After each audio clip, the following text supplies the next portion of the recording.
yeah, oh yeah. And I had a feeling of great triumph and victory. Yeah. Let the truth be told. Want the truth, you came to the right show. Yeah. Talk to me, tell me what's going on.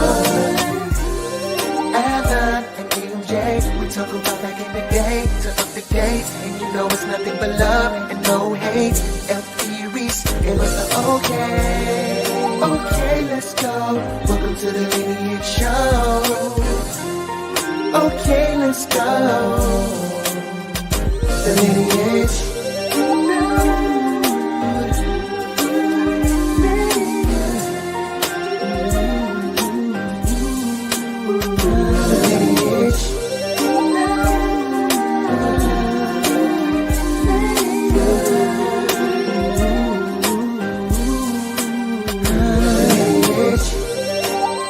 Form the front line of that march.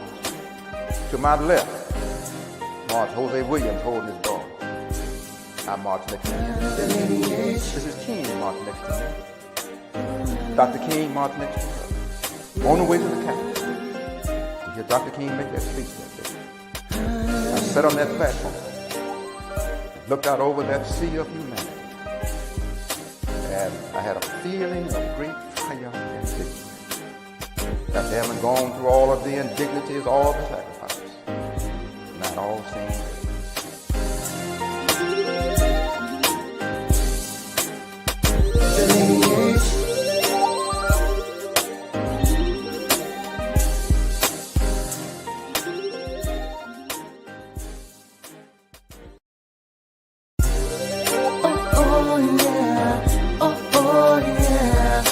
And I had a feeling of great triumph and victory. Yeah. Let the truth be told. Want the truth, you came to the right show. Yeah. Talk to me, tell me what's going on. Alan and MJ, we talk about back in the day to up to date, and you know it's nothing but love and no hate. LP Reese, it was the okay. Okay, let's go. Welcome to the Lineage Show. Okay, let's go. The Lineage.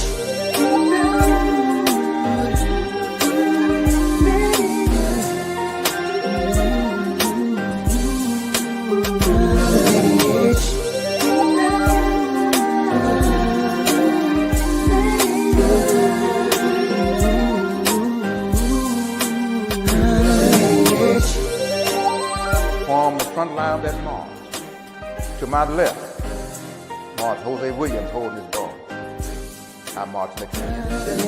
Mrs. King march next to me. Dr. King march next to her. On the way to the Capitol, to hear Dr. King make that speech that day. I sat on that platform, looked out over that sea of humanity, and I had a feeling of great triumph and victory. After having gone through all of the indignities, all the sacrifices, not all seemed good.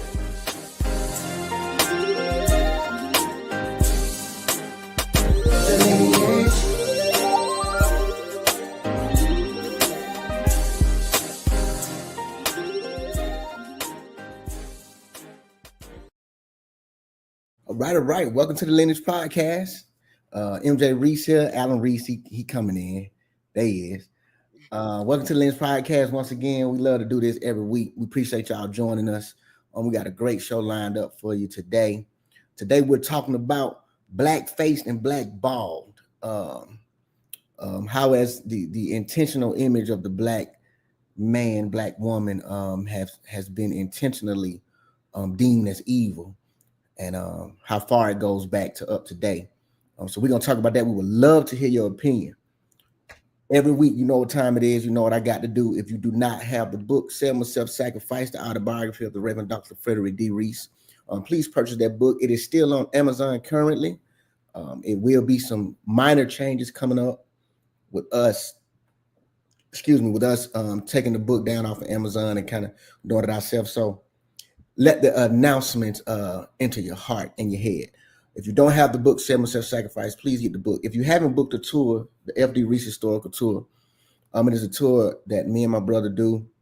We drive to Selma. We drive 3 hours. If you book it, you can book it through Viator or TripAdvisor, and it's an hour and a half tour. And you'll hear some history of Selma, Alabama, centered around Frederick D. Reese and how he impacted the voting rights movement and was the chief orchestrator of the voting rights movement. You will hear that firsthand from us. We'll go around to different sites and walk across the bridge with you.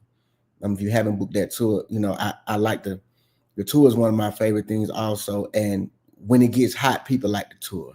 We have done cousin reunions. We've done family reunions. We've done teachers. We've had people come from Philadelphia, Spain, anywhere you can think of it. We've had people come from, and you can check out the reviews. So don't just take my word for it. You can go to Viator or TripAdvisor and check out the reviews and see what time it is. We are the lineage. If you don't know why we call ourselves the lineage, we are the lineage, the grandsons of the Reverend Dr. Frederick D. Reese, who was the chief orchestrator of the voting rights movement. Like I said, he officially signed the invitation to invite Reverend Dr. Martin Luther King to Selma, Alabama, to assist in the local voting rights effort that they already was getting stirred up from the beginning. If you follow us on social media, you see we are back hitting the gas. We are putting out videos left and right, shorts and everything, keeping the people informed. I remember someone asked, it's sometimes it's tough when you are trying to, what me and my brother and our family are trying to accomplish is one thing to try to get your family's name recognized if it's across cities, towns, or states. But the difficult part about us is we're trying to pretty much reteach history from what history is taught to us in the books, in school. So they only teach us a certain amount of history, let alone they really don't teach us about Reverend Dr. Frederick D. Reese and Selma, Alabama. The only thing that's in the history books about Selma, Alabama that most people know when they take our tours is the bridge. That's all they know. A lot of them don't even know why they was marching across the bridge. So it is a tall task, but with you guys' help, we are infiltrating cities, towns, school systems, and we will eventually get to the world. So that's my little soliloquy about the Reverend Dr. Frederick D. Reese and everything that we're doing. So once again, if you haven't gotten the book or booked the tour, please do so. Today, like I said, we have a good show, a great show today, great topic. I would like to hear y'all's opinion more. A lot of the times, the opinions come in once we get off the air, once we get off the show. So if you want to bring your opinions in, okay, bros, what's good? It's Mike. I remember those OD stories. Oh yeah, if you worked at Old Dominion with us, then you already know what time it is. You already know what time it is. So we appreciate Mike joining in with us already, checking in. Appreciate you. Blackballed. Well, you know what? Let me not disrespect. Before we go any further, First Nurse Kimberly Reese is doing First Nurse things, but in all ways, she left her mark with us today to keep y'all informed. See, I almost slipped. I know Kim somewhere, she probably about to curse me out, but look. You're going to hear from her. Yeah, I'm going to hear from her. I'm going to hear from her. So without further ado, we're going to bring First Nurse Kimberly Reese health segment. It is about Women's Health Month. So it's a short video, so y'all don't go nowhere. Y'all don't go nowhere. First Nurse Kimberly Reese. Hello, happy Thankful Thursday. This is Kimberly coming to give you your weekly health information. As you all know, May is Mental Health Awareness Month, but it is also known to be Women's Health Month. According to research, Women's Health Month is observed annually in May and is marked by National Women's Health Week, which starts on Mother's Day and continues throughout the month. The purpose of this observation is to raise awareness about women's health issues and empower women to prioritize their physical, mental, and emotional well-being.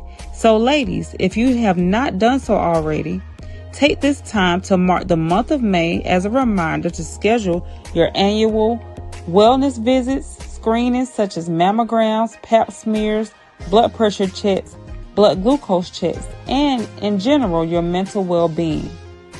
Last but not least, May is known to be Mental Health Awareness Month. So remember, if anyone you know is going through a crisis, Remember, call 988 for help.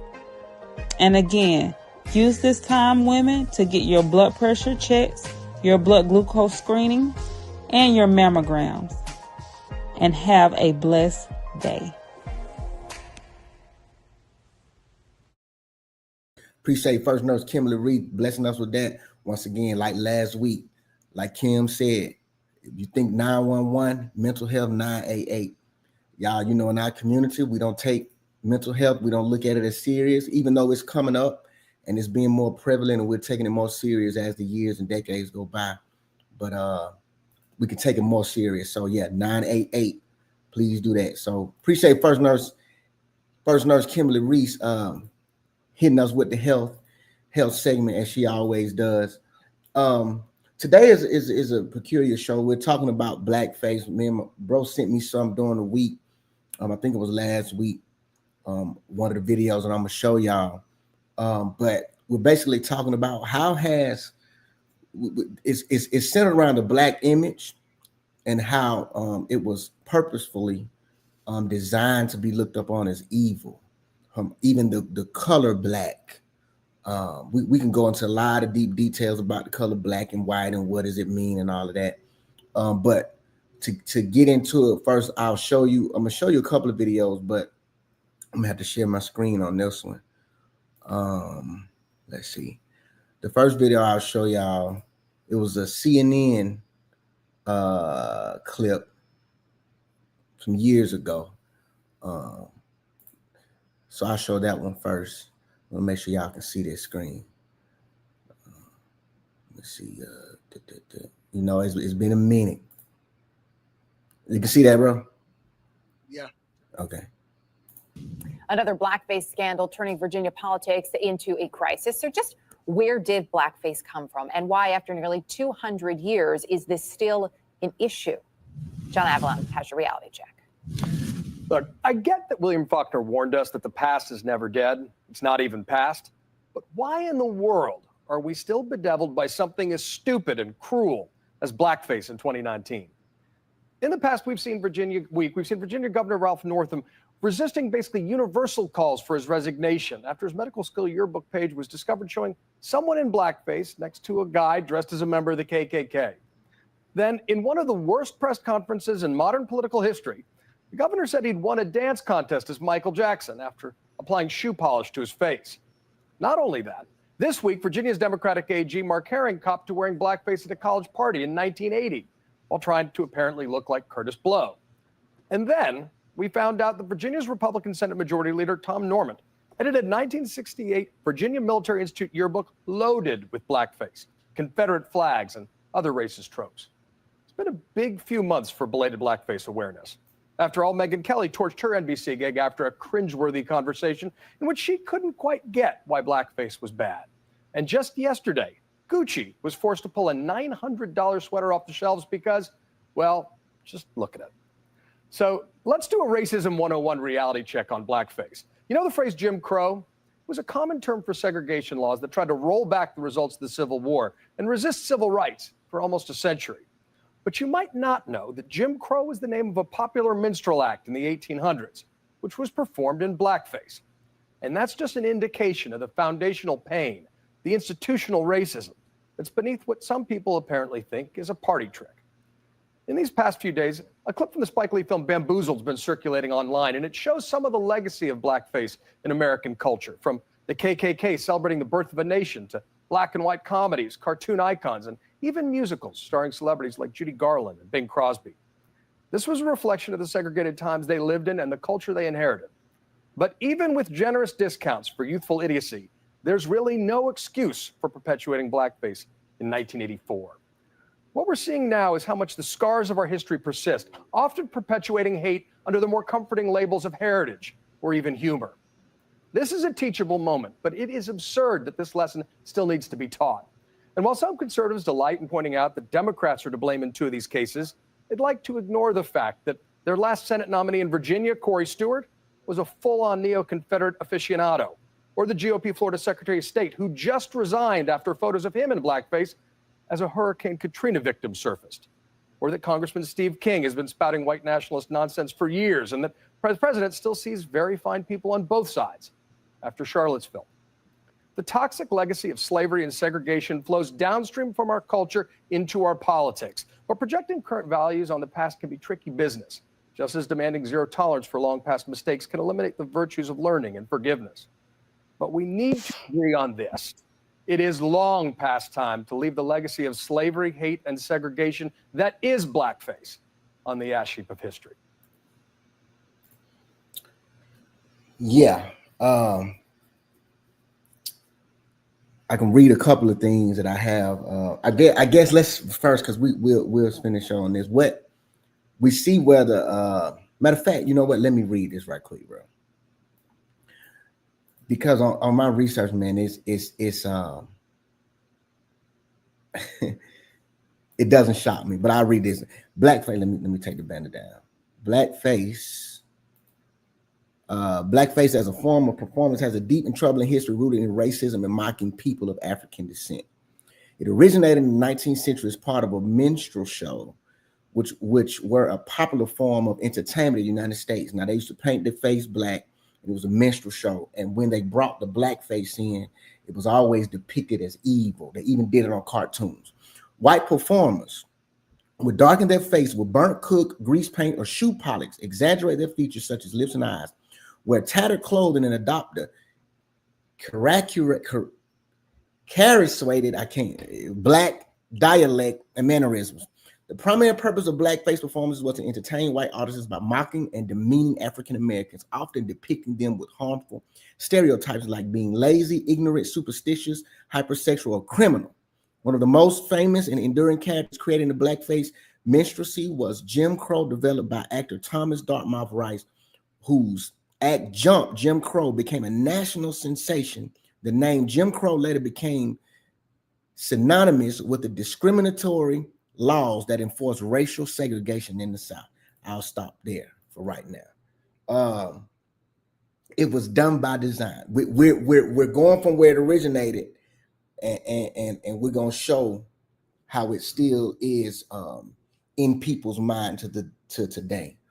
I'll let you kind of say what you feel about so far that video and what I just read.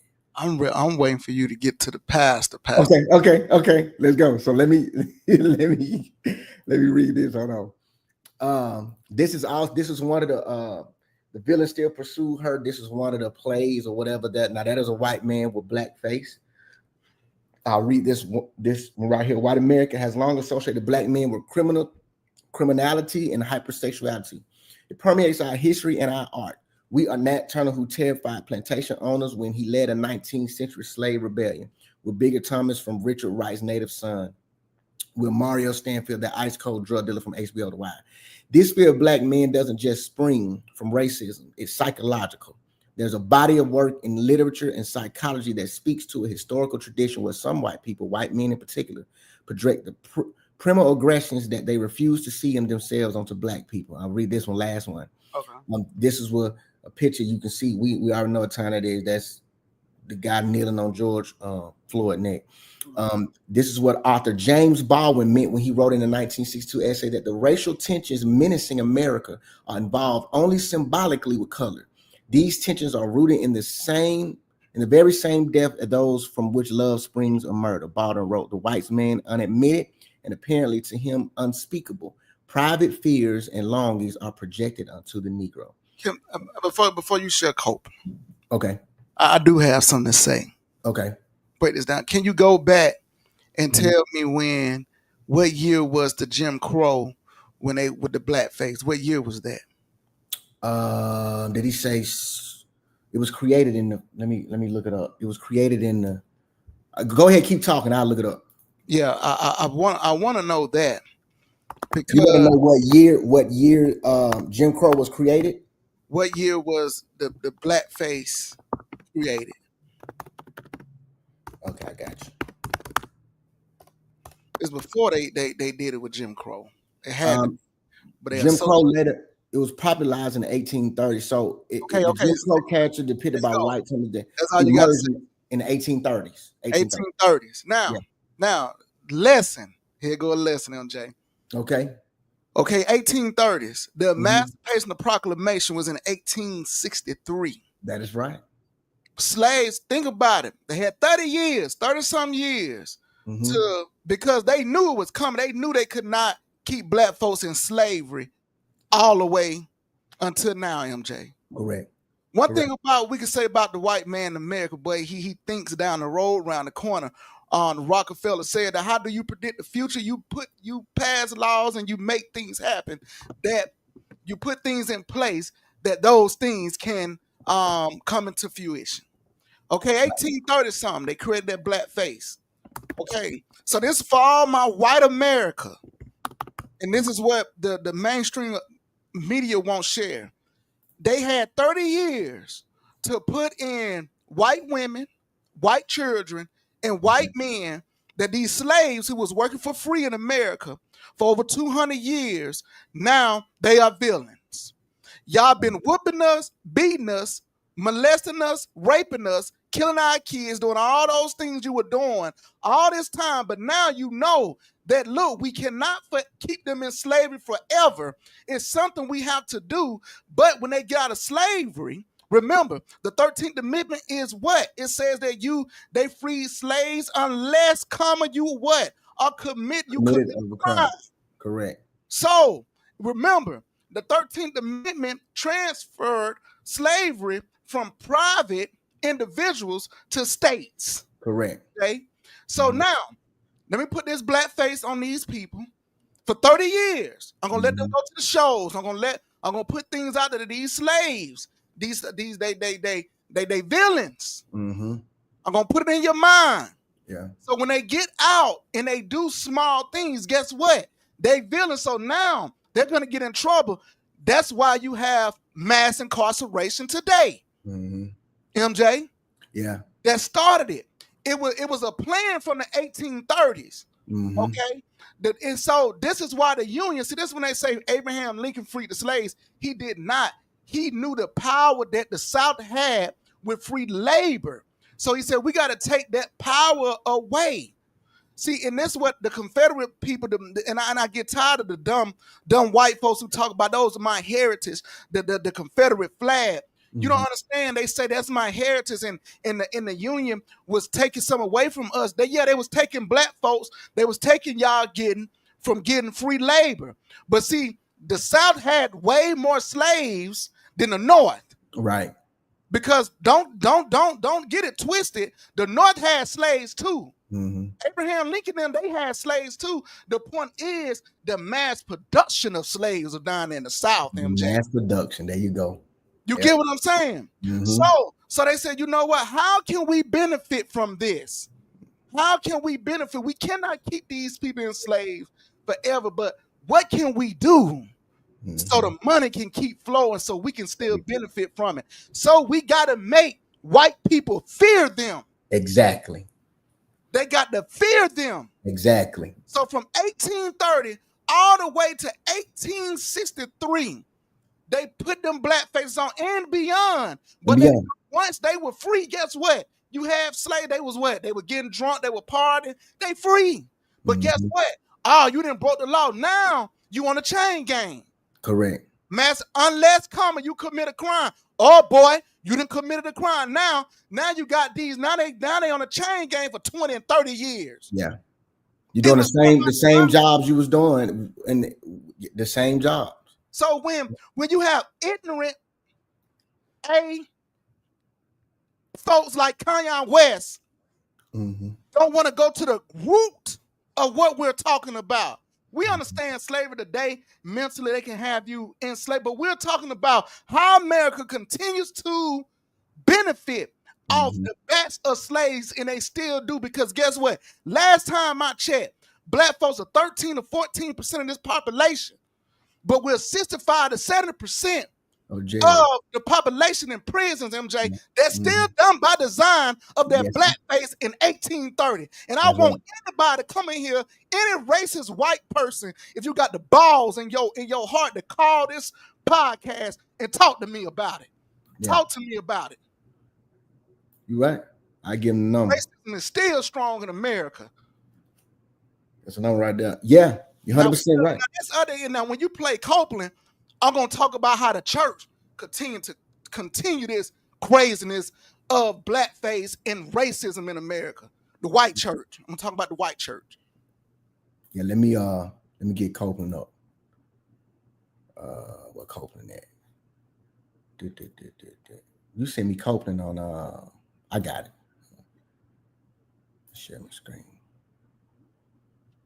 See that on Facebook.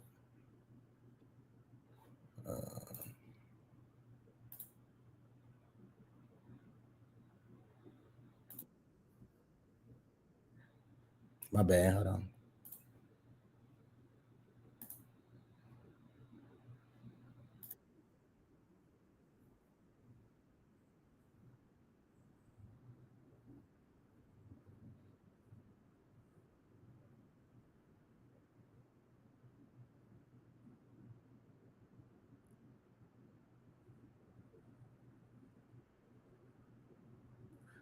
Hold on, bro. I want to show.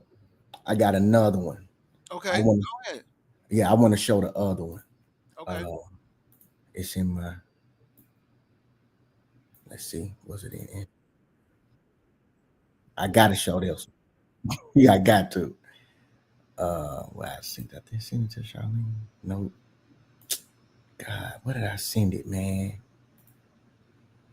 Where did I send that? I guess I'll play. Hold on. Yeah, I can't remember where I sent it. I can't remember where I sent it. I'll play this one. It's pretty much the same thing, so I'll play this one. Yeah, but that phone, I'd like to see that phone number down there. Yeah. I want somebody to call. I hope they get the balls to call because we're gonna talk about it. Yeah. Oh, I know what I did. That's what I did. Here you go.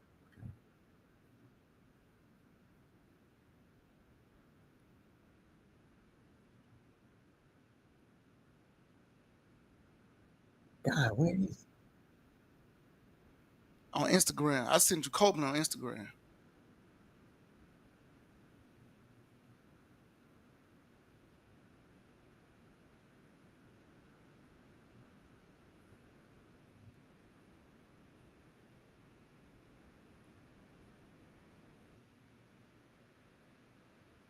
It won't share for some reason.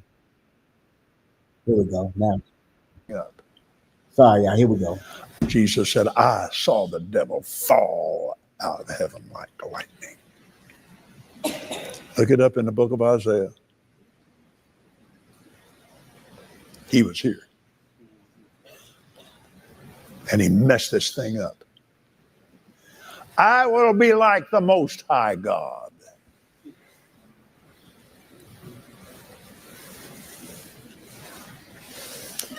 He left his place.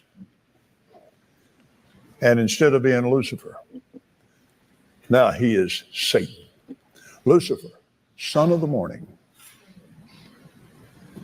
Now, I didn't get this from the Lord, but just from reading, I'm convinced that he was Jesus' personal angel. And I'll tell you something else. It says his beauty, he was beautiful, and his pride fell. I am totally, completely convinced he's ebony black.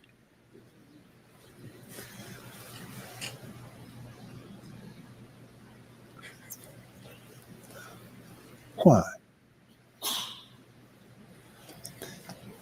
Has the white man, the yellow man, the brown man, anyone been persecuted like the black man? No. Why? Well, the color of the skin. That's what I'm trying to get over to. I'm convinced he was ebony black. Watch this. Gorgeous.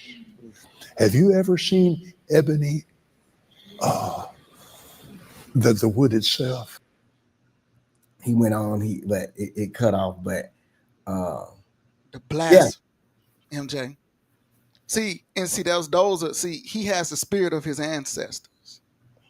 And those are the type of sermons that they were preaching in the white church. in the 1830s and 40s and 50s and 60s and 70s and 80s and 18s, 90s. That's exactly. Satan was black. Now we got this big black man on earth. MJ, this how they use the word of God. Yep. To try to confirm and use that in slavery, MJ, and put fear in white people. It's those pastors who gonna look up one day from hell, MJ. That's just how I feel. You got the audacity when you're in the pulpit, you preach the word of God. Nothing is. It should never be your opinion. You see how he used his opinion, right? That serpent, same thing. Satan, that serpent, come in with his opinion to say some things that's not biblical, but put things in people's minds so when they leave church, they have a visual and they have an understanding of what they think is true and it's not. That's exactly what he did. And God is going to get him for that, bro. But that's what the white church in America has been doing for centuries, for decades, against black people in America. And they have the audacity to say that it's no more racism. Man, I strongly believe that the spirit of racism is out there and is strong, MJ. It just it has a different face, bro. Right. They can't be so out in front with it. But it's in policies. It's in appraisals and bank appraisals and property appraisals. It's in documentation. It's in the courts. How some black people get sentenced for some things and white people get sentenced from another. Racism has a different face, but it has never died down, bro. Nope. And you got black people who sit here and say it has and does not have discernment and recognize that it just changed faces. And until the white man, and MJ, I stand bold, and God ain't convicted me for this, but I stand boldly because if we gonna see change in America, it is the white man. I'm gonna press them, MJ, every week. I get on this Lineage podcast. I'm gonna press the racist white man and his generation and his children, because until they stand up and get out their blessed insurance in their churches and in their homes, things are not going to change. Until they see the racism in policy, until they see racism in the Justice Department, until they see racism all around them, I'm going to continue to talk and tell white folks that you are the reason we have a racism problem in America. And I'm not blaming your ancestors anymore. I'm blaming you. Because you have the ability today to change it, to recognize and change it, but you won't because you benefit from your white privilege. Yeah. So you will allow the spirit of racism to continue to dwell in America and sit there and lie in our face and say, no, we want it to stop. No, you don't, because you appreciate the white privilege that it gives you every day. 100%. So 100%. go to your churches and talk about that. Talk about Copeland. Stop identifying the devil as black men. Because when the white folks leave their church, they identify and they see big black men that look like me. They say, that's who Pastor was talking about. Yep. 100%. Tristan, I'm sorry. Tristan, I'm not waiting on white people to say we're doomed. I'm just doing my part. See, we as black people, I believe in Malcolm X. We need to invest into our own communities. We need to invest into our own dollar. We need to go to the school board and change the education system that teach our kids. We need to vote correctly. We need to stand up and be better fathers, and women need to stand up and be better wives. There's a lot of stuff we can do. But my part, and guess what? I'm invested in all of it. My black dollar goes everywhere with a lot of black businesses. But my part is to look at racist white folks and tell them about themselves. That's my part right there. That's one of my parts. And Tristan right. We are doomed, and we just gonna depend on that. Yeah, Well, I get what he's saying. Yeah, because he's saying if we're gonna depend on that, they're not gonna do it. they're not gonna do it, but you gonna hear my mouth each and every day. Yeah, Randy said we're Trish laughing. Randy said we're equal but separate in this world. And Randy also said he's the devil man, that dude slow. He talking about Kenny Copeland. Yeah, I 100% agree with everything you said, bro. 100% agree with it. That's why I like the shows when we do like this, because we're just not telling our opinion. We bring in the facts, we bring in the historical value with it. We bring it and showing how, just like in James Baldwin said, it's psychological. Yeah. Like you said, it's psychological. It was psychologically done purposefully to. Yeah, go ahead. No, go ahead. No, go. Nah, for real. To make white people fear us to a certain extent. Like you said, we make up 13-14% of the population, but over 65% of the prison. And it was always, when you talk about Abraham Lincoln, the slave was transferred from personal to state, from private to state. That's right. And they just wanted that labor. That's and so right. Along the way, they had to villainize us. See, it was what Demetrius always said, it was overplay for the underlay. Mm-hmm. They did it against us, but now they got to villainize us like we're the bad guys. Yeah, but it's them. But and it's them. The thing is, the reason I speak about it, because I got a son who's 11 years old, but almost my height. Yeah, AJ, yeah. He might grow to 6'5", 6'6". Mm-hmm. Very mannerable young man. But guess what? To the wrong white person, he's a threat. He's a threat. He's a threat. He's a threat. Mm-hmm. You know what I'm saying? Mm-hmm. He's a threat. And the thing about it, it's nothing we can do to fully shield them from them, Jay. It's not like we can build our own community and we'll never see white people again. Right. It's impossible. Impossible. It's impossible. That's right. There's no way in this land that we could build anything and not see white people. Right. Mike said he has no clue what he's talking about. 100%. And see, and that's my thing. And so to tell you this, and how I talk, and I want to tell people this, how I talk. More white people come and do a tour with me in Selma, Alabama than any other race. You would think we as black people want to learn our own history, but no. They coming to see what their parents done. Mm-hmm. My last tour I did a couple of weeks ago in Selma, I was walking back across the Edmonds Pettus Bridge after I did the tour. We was walking back to the truck. And the young white lady who was with me started crying. And she said, man, it's a shame. She said, I feel ashamed to even be white right now. Start crying, boo-hooing. But see, I always look at those situations as a teacher, Mom. I said, no, it is a great time to be white. It's what you do with your whiteness. Correct. I said, what you need to do is go back to your church, your community, your barbecue, your hairdresser, and you need to tell them about what you learned today and furthermore. Mm-hmm. Okay? Mm-hmm. So these are the conversations that I have with them. That don't come and say, I'm ashamed to be white. And look, you can't change you can't go back and change history.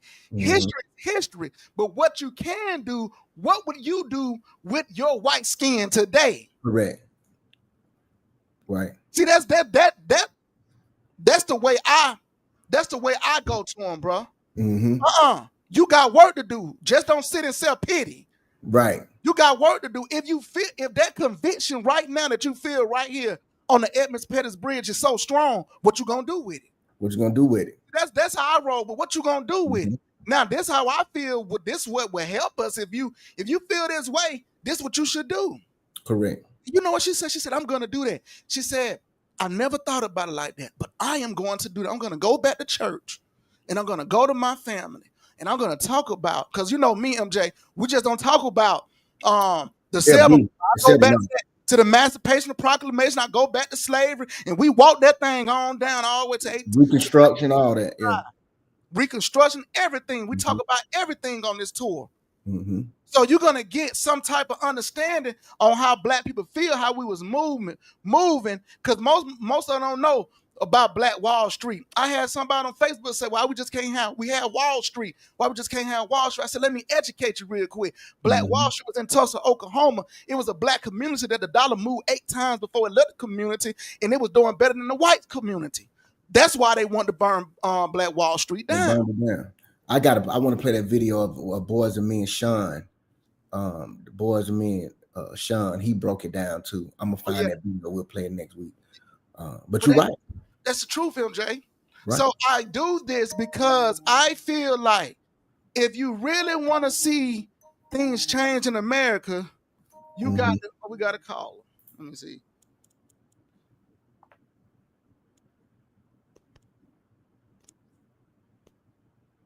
Nah, I thought it was. If you want to see things change in America, we're gonna have to hold white folks accountable. Because what happened with Donald Trump, with those young men, Donald Trump put that front page out when that lady lied about being raped. Those boys. The boys from New York. What was their name? The some five. God, what was their name? Somebody help us out. What hurt them more when Donald Trump put that page out on MJ? And what it do? That spirit moved, and they were guilty by the population of white people, MJ. Okay? Donald Trump still hadn't apologized today to them boy, and he won't utter it, even though he was wrong. Central Park 5, appreciate it, Trish. Yeah. Appreciate it, Trish. Central Park 5, Donald Trump won't even say that, you know what? I was wrong, and I need to apologize to those men. And you saw the documentary. What happened to? Come on, man. Look at that young man messed up. The series. Yeah. Come on, dog. MJ. Come on, man. Come on. So, by design. Like my granddaddy said, I got one of the last recordings I got of granddad. I hold it to me dearly. I don't know if I've showed you. He was in Mama in their room. I think I seen it. And we were talking. He was sitting on the bed. He was sitting in the bed in his pajamas. He got blue pajamas on. Almost the same color these banners. And I said, Granddad, what when you got up in the morning, what was your mindset when you went out? He said, my mindset was to tell white folks about themselves. That's exactly what he said. Exactly what he said. I'm gonna make sure I continue that. Tell white folks about themselves. Because they still need to know there's children need to know about themselves. So that's just me, MJ. They use the church, they use these policies. Man, I just saw a black couple just win a court case. Man, their appraisal was like $300,000 less than the surrounding areas of white people because they were black. They were selling their house. They were selling their homes. They had to go in. They got one appraisal. Then what they did, they went and changed the pictures in the house. See, these are things that black people got to do in America to get what is due for them. They had to change pictures and stuff in the house and have another person come appraise, and they want their home. Right. You get what I'm saying? Right. Give an accurate appraisal. Think about that, bro. Think about how many young people that sold their homes in 2025, 24, 23, 22. But because it was in a black neighborhood or they were black, that they did not get the right appraisal, MJ. Right. Come on, bro. Right. It's still done. It's still been done. It got smart, right? Man, evil is smart. People don't realize that. People think evil done. No, evil is smart because it sit there and it thinks. It thinks, MJ. It thinks. Think about the best way to approach it and get the job done. That's right. Yeah. 100%. I mean, we even look at it in entertainment. Some of the movies that's came out over the last decade or 2 decades. I mean, some of the stories we don't hear about. And then they may do a movie about it, or they may try to depict something that was going on behind the scenes, and you see it. You can even look. I remember watching was it Men of Honor with Cuba Gooding Jr. and Robert De Niro. Like stories like that you don't know.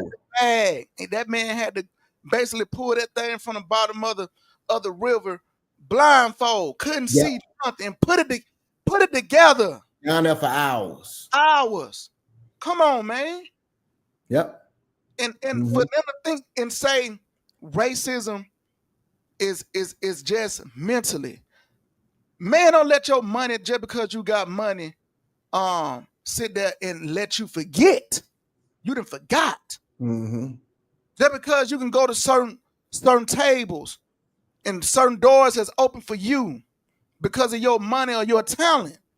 This is why Malcolm X wasn't a big fan of celebrities going speaking for us, because they only open the door or put that celebrity at the table because of what it can do. It can act like a clown. It's talent. I think that's done by design too. That's done by design. By design. And I agree with Malcolm. You instead of hitting up Umar or Tyreek or hitting them up, Brother X or something, you'll hit up LeBron. I'm not disputing. There's nothing wrong with LeBron. What I'm saying, LeBron is he play basketball. He's not in the community and listen to the people like these folks are. Let Bron do what he do and fund what Umar and Tyreek and Brother X them doing. Let him fund it. And you're 100% right, because like when I will say, when the Jerry Jones thing, I like when LeBron did that, when they were asking him, the reporters, after at post-game interviews, they always ask him the stuff. And he was like, when Kyrie was out there, saying his feelings and saying his opinions, y'all would ask about it every day. But the Jerry Jones picture, you didn't want to say nothing. Now, doing things like that as LeBron James, that's what I want him to do. That's what I need him to do. Right? But when it's time to get votes, I don't want to see you booking Glorilla and Carter B to come speak to me in no rallies, man. You saw how they did Reverend Al Shelton. Now, I'm glad now. I've talked about Reverend Al, but Reverend Al was right on this one. I'm gonna give credit what credit was due. I disagreed with Reverend Al Shelton sitting down with Target, but he did what I thought he should have done, because Jamal Bryant is the reason he started their boycott, and he's the reason why Target lost $680 million. Okay, and they called Al up. But I got to say, for the first time in my life, that I felt Al was right, because what he did, he became a bridge that he should have always been. Instead of him trying to take over the negotiation, what he do? He said, "No, I'm bringing Jamal Bryant in. Yeah, he's the one that been doing it. He's the person y'all speak to." So I that's what needs to happen. See, they didn't want to call Jamal straight out. They felt like Al was gonna come in and kind of smooth things over. Smooth over, yeah. Because they didn't want to hear Jamal coming there, because Jamal gonna stand on them policies that he won't change. So they tried to use Al as like, "Hey man, come smooth it over, and so we can get what we want." Nah, Al was like, "No, I'm gonna go get Jamal." Because I was oh Lord, here they go get Al Shelton. Al Shelton need to be emeritus. Some people need to know when to be emeritus and just sit down somewhere. Right. But I was glad that he said, I'm going to get the man that y'all don't want to speak to. You get what I'm saying, bro? 100%. And that's how you do it. 100%. 100%. Randy Williams, the culture has painted a picture so bad nowadays. It's sad, man. Yeah. You're 100% right, man. And that's why I'm glad we do shows like this to show people, because sometimes this is going to be documented. We're showing you it's not a coincidence that these numbers that my brother said, 13% of the population, but 65% of the prison. It's not a coincidence. It started with this, y'all. Yes, sir. It started here. It started there. They were doing mute. Y'all don't understand. These folks was buying tickets. They was doing musicals. They put it in the cartoons. I could have went Alan. I was researching the Tom and Jerry mama. Yes, sir, MJ. Alan, they didn't show her face for a reason. Because she was a blackface. Alan. And they put her big for a reason. Listen, y'all, this thing go deep. This thing go real deep. And so it was done by design. They used to buy tickets. These white folks would put black paint on their face and shoe grease and all of that, and go mock. And they would make their lips big and put lipstick all on their lips and go mock the black. And every time they had a black come in the scene, it was either comical or evil. Yep. So what it was doing, it was mentally, they was portraying us in a certain light, and what they were doing by design, they were mentally molding our image. They was telling white people, it's only two things black people can do for you: entertain you, or they can be an enemy against you. That's right. That's what they doing. That's what they were doing. It was on the two sides. Mm-hmm. They can entertain you, like Michael Met said. They get the Negro in there to go jump and do hoops and make them laugh. That's all they want us for. They love our music. They love our comedy. They love our athleticism. They love that we entertain them. We're not entertaining them. We're criminals. We got to work 10 times as hard to show them, look, man, I'm more than just an athlete and a criminal. When we walk in them other areas, it's hard. Yeah. It's hard, bro. Yeah. They had blackface, big lips on us. Then when they turned around, then they say we look like monkeys, and monkeys got small lips. Which one are we?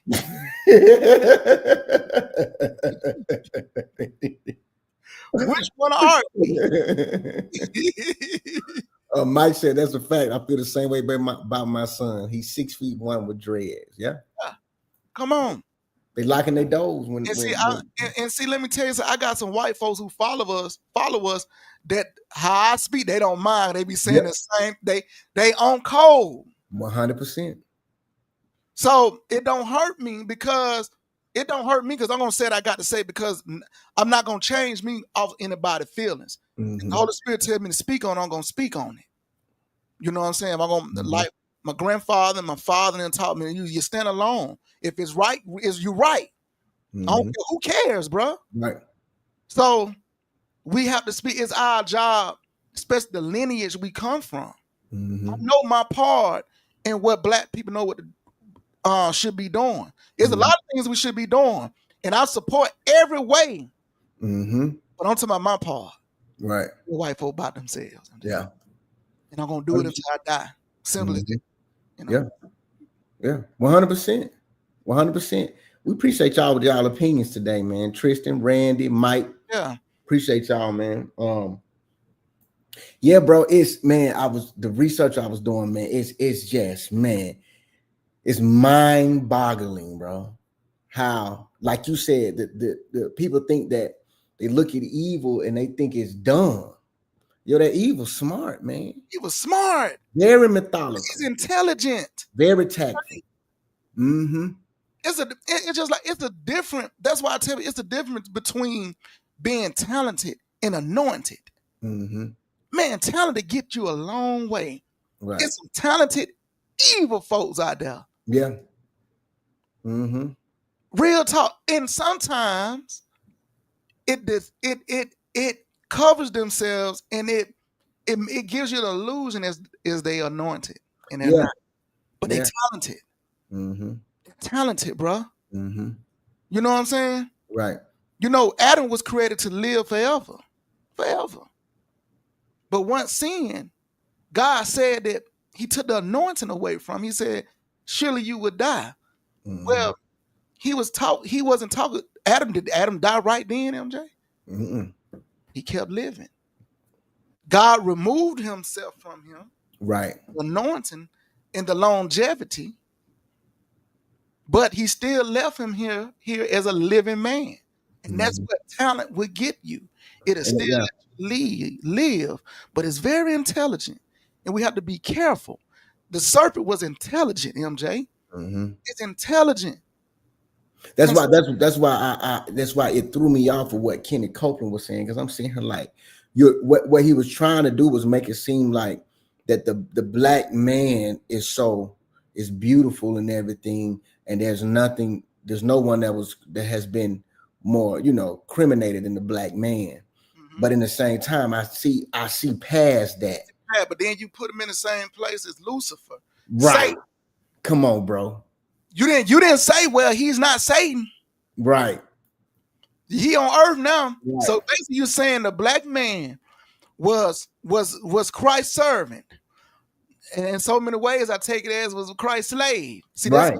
this is when you know that God, when he said his opinion, you never put your opinion in the pulpit. It's all about the word. Mhm. Okay. So this is what he did. He tried to say we were good when we was with Christ in heaven.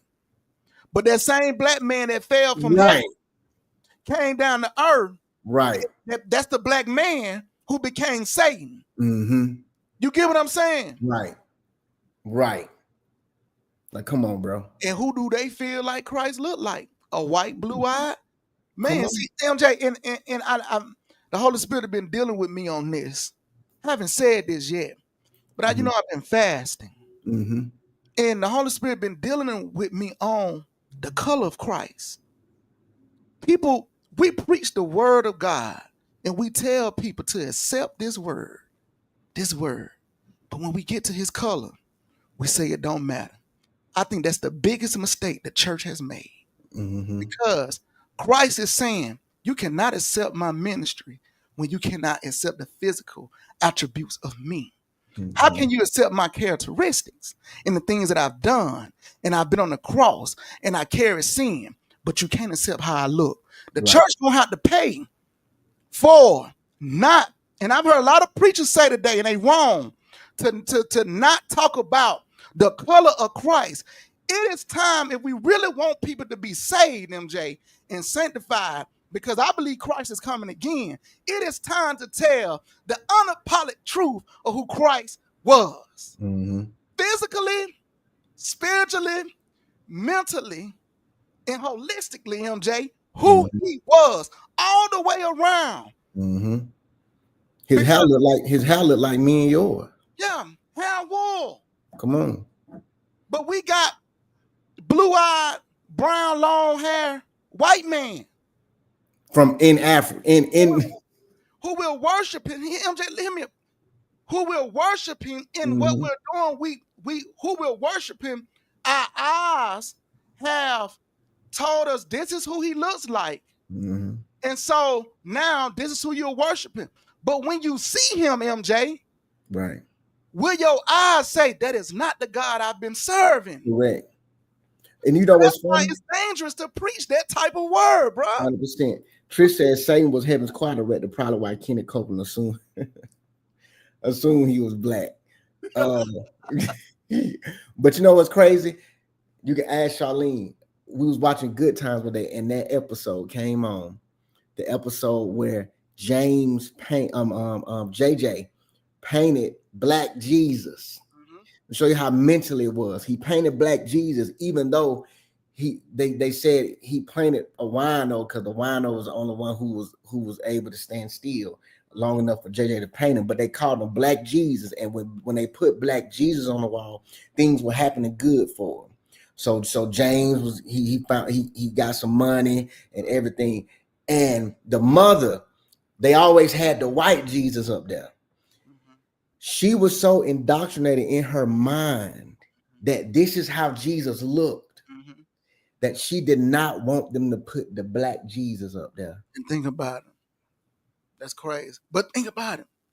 Black folks have worshiped white Jesus and they didn't care. Mm-hmm. But see, God is going to hit you where your heart, your soul truly tells the matters of a man. Mm-hmm. So guess what?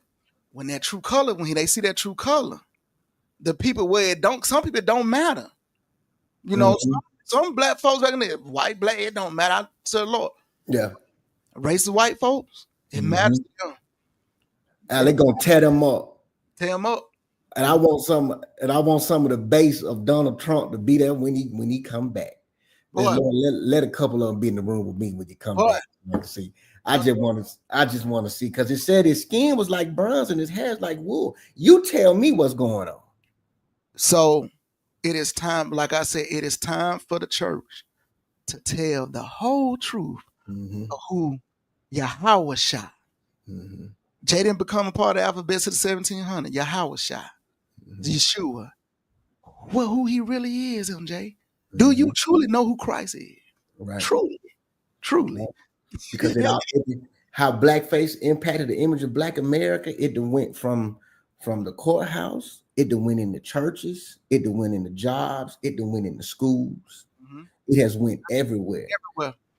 And To guess try to villainize black people where we don't deserve to be villainized, Mhm. and then try to diminish us in the Bible. Mhm. To it's all about white superiority and white supremacy. Yeah, but MJ, and that goes back to this, and I know I don't want to stay too long on it, Yeah. spiritual. It go back to the word. This will bring things full circle. Mhm. Christ, they did the same way. He said it was King of Kings. They got a crown of thorns and put on him. It's a lot of people who was out there looking at Christ, who touched him, but was never made whole, who never was healed, Mhm. who was never changed, transformed. They was only there to ridicule him. Correct. Or they was only there just to get something from him and then really believe who he was. Correct. Anything they've done to us as black The people. same Ridiculed, MJ. Same way. See, I can go back and break that word down and then bring back who black folks is. I would do that, but Yeah, that's yeah. for another day, LJ. We'll That's for another day. yeah. But Yeah. Tris, you're right. Kind of crazy. Jesus was a black Hebrew, but black Jews are discriminated against in Israel. I don't even talk about black Jews. Don't even talk about black Jews. We had a bunch of them in Selma, Alabama about 2 years ago. Don't even talk about the black Jews. Got the bloodline of Christ in them, MJ. Talk about them. Yeah. Listen, man, we appreciate y'all joining us. We appreciate everybody that joined us. Everything that we've said, please take it. Listen, y'all can discuss it in your home, discuss in school. Come back with us. If you disagree with us, hit us in the comments. Y'all follow us on social media, hit us on our DMs. If you got anything you want us to discuss, man, put it in there and we'll definitely get it. And we'll shout you out and say, hey, we got this topic from so-and-so and so-and-so. And we'll get it in. So we appreciate y'all. Go ahead. I'd to say before we leave, I would like all of white America, if you truly believe that you want to see change, I want you to have this truly unapologetic conversation in your homes, in your churches, and with your children. Facts. And this will truly make America great. And with that, we out. See y'all.